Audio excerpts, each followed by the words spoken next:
chi yma ar noswyl Nadolig. Rwan un o'r digwyddiadau hynny dyn ni'n ei gysylltu efo'r Nadolig ydy drama'r geni. Wedi pherfformio naill ai yn yr ysgol neu yn yr ysgol Sul. Wrth gwrs y cwestiwn mawr i'r plant ydy pa ran fyddan nhw yn ei actio. O'n i ddim os mae fy nychymyg i oedd hwn, a dwi'n gwybod fod peryg gwneud stereotype o blant ac o'r cymeriadau. Ond rhywsut o'n i'n cael yr argraff pan o'n i fach mae'r uchelgais i ferched oedd cael rhan mair. Dwi'n yn siŵr os oedd gan y bechgyn uchelgais, ond gan fod mam yn un o'r athrawon ysgol Sul, doedd dim modd i mi osgoi gorau gwneud rhywbeth. Os dwi'n cofio'n iawn, ar noswyl Nadolig fel arfer yr oedd yn drama Nadolig ni yn cael ei pherfformio. Rwan mi oedd y ddrama Nadolig yn Eglwys Seilo Aberystwyth pan o'n i'n tyfu yn gynhyrchiad go helaeth. Yn aml mi fydde fo'n llawer mwy na stori syml y geni. Mi fydde na ddrama, tebyg efallai dramau gwirthiol o'r canol oesoedd gyda sgriptiau helaeth. Dwi'n cofio un flwyddyn cafwyd wythnosau o ymarfer, efo Aunty Mair yn dysgu ni i daflu'n lleisiau oddi ar y llwyfan i gefn y festri helaeth.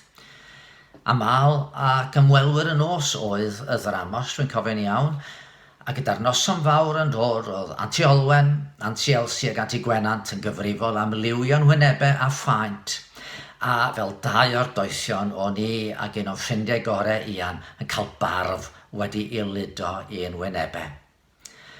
A gan fod dad yn gweithio yn y coleg yn yr adran ffiseg, mi oedd o'n gallu menthyg goleadau a'i gosod yn ei lle, efo ryw wifren cysylltu a chefn llwyfan iddo fo fedru ei rheoli. A roedd o'n broffesiynol iawn, mae rhaid mi gyfaddau. Ond ar noson y perfformio, wrth gwrs, y cwestiwn mawr oedd, a fydde pob dim yn gweithio'n iawn? Gallen ni fod yn eitha siŵr fod yna gynulleidfa'n mynd i fod yno, ond a fydde pob dim yn gweithio'n iawn, a fydde ni'n cofio'r geiriau, a fydde'r goleadau yn gweithio. Ac ar ben y cyfan y noson hon, do'n i ddim yn teimlo rhyw dda iawn. Mi o'n i'n rhedeg dipyn o wres a ngwddw fi'n eitha poenus a dolerus, a fydde'n llais i yn parhau. Wel, fel oedd hi'n digwydd, fe aeth y noson rhagddi'n ddigon hwylus.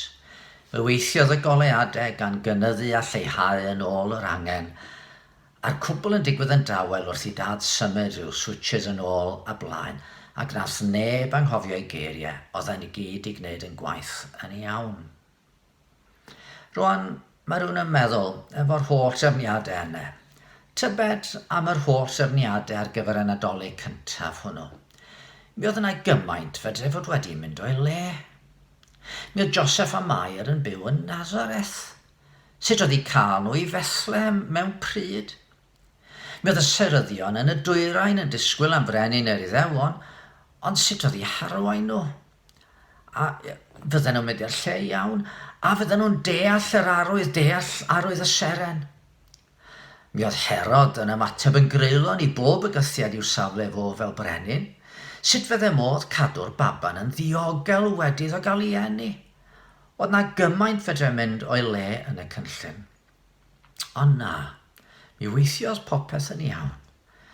Mi weithiodd pethau yn ddiogel. A hynny oherwydd mae cynllun Duw oedd hwn. Cynllun diogel, efo Duw'n goruwchlywodrwythu ar y cyfan. A mae'r cynllun hwnnw'n parhau hefyd wrth eich arwain chi i'w rando arna i heddiw. Mae gyd yn rhan o'r un cynllun. Yng ngolygfa ola yn drama ni, dych chi'n weld, mi oedd y doethion ac Amal wedi cyrraedd Bethlehem. Oedden nhw'n y stabl, efo Joseph a Mair a'r preseb, a'r bugeiliad yna hefyd.